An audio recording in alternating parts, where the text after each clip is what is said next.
Baik, Assalamualaikum warahmatullahi wabarakatuh. Saya Tri Jayanti dengan NIM 2105342. Di sini saya akan menjelaskan mengenai proposal penelitian saya yang berjudul Analisis Kemiskinan Multidimensi di Kabupaten Dharmasraya.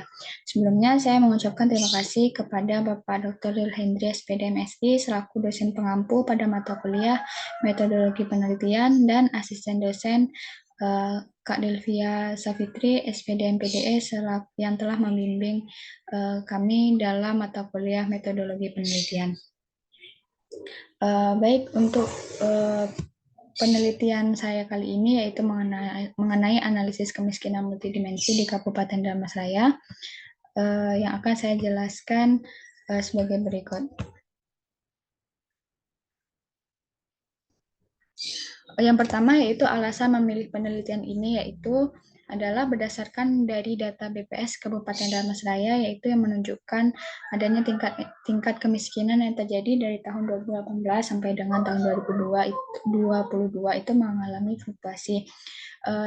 Kemudian permasalahan kemiskinan yang ada di Kabupaten Dharmasraya itu dilihat dari sifat yang multidimensi, yaitu kemiskinan itu tidak terkait dengan persoalan ekonomi semata, namun juga meliputi aspek pendidikan, kesehatan, dan kualitas hidup.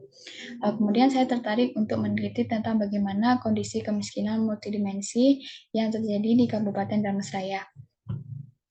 Selanjutnya, untuk penelitian ini, adapun teori-teori yang dipakai itu yang pertama teori kemiskinan, kemiskinan moneter, kemiskinan multidimensi, kemudian kesejahteraan, dan yang terakhir yaitu program pemerintah terkait dengan penanggulangan kemiskinan.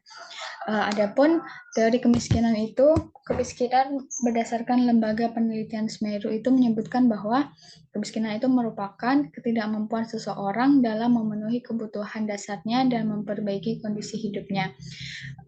Namun kemiskinan bukan hanya berkaitan pada kebutuhan material dasar saja.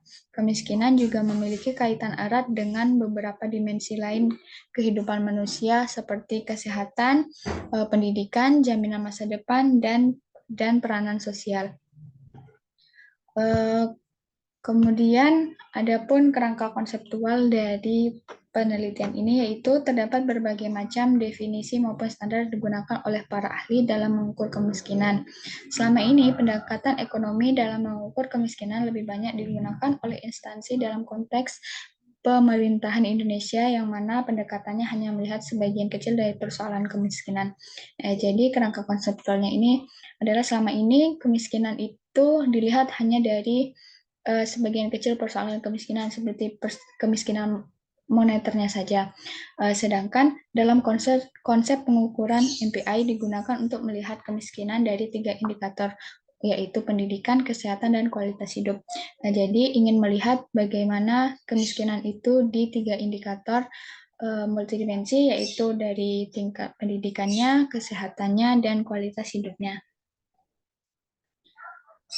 Kemudian permasalahan kemiskinan yang terjadi di Kabupaten Dharmasraya pun tidak hanya terkait dengan persoalan ekonominya saja, melainkan dari 3 indikator tadi, yang mana perhitungan MPI dinilai cocok diterapkan di Kabupaten Dharmasraya karena perhitungan ini lebih komprehensif, yaitu menghitung kemiskinan bukan hanya dari persoalan ekonomi saja, tetapi juga berdasarkan pendidikannya, kesehatannya, dan kualitas hidupnya.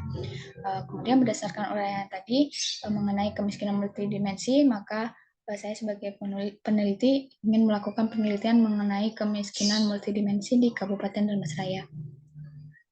Adapun keterbaruan atau novelty dari penelitian ini yaitu yang pertama itu lokasi, yang mana dari penelitian sebelumnya, yang penelitian saya sekarang ini lokasi penelitian yang digunakan adalah pada Kabupaten Dharmasraya. Kemudian adapun data yang dianalisis dalam penelitian ini adalah pada rentang tahun 2018 sampai dengan tahun 2022. Kemudian untuk metode penelitiannya yang akan digunakan untuk penelitian selanjutnya yaitu data berasal dari data sumber yaitu dari BPS dan Susenas, kemudian teknik pengumpulan datanya dengan teknik dokumentasi itu mengumpulkan data-data yang telah diperoleh dari BPS tadi, kemudian teknik analisis datanya tahapan secara berurutan dengan pendekatan deskriptif dengan menggunakan tabel, grafik, dan maupun diagram untuk mendeskripsikan data yang sudah ada. Kemudian alat analisisnya kita akan peneliti akan menggunakan EViews nantinya, kemudian dengan menggunakan uji regresi panel.